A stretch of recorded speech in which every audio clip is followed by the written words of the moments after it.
www.expressnews.com.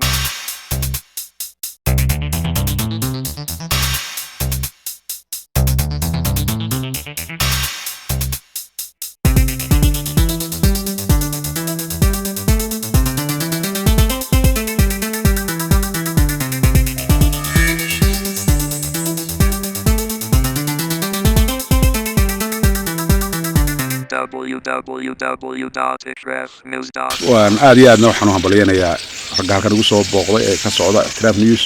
oo ah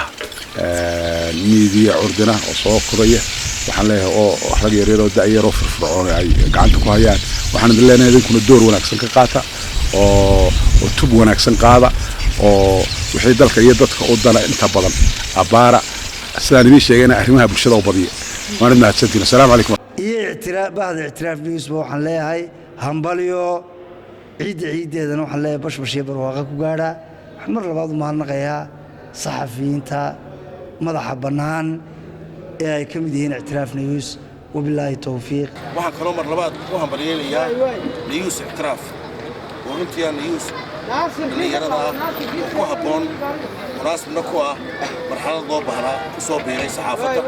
waxaan leeyahay wax ilaahay ka baryayaa noqotaa kuwii taabagal noqda ee meel wanaagsan kaga soo hor taariikhda Soomaaliland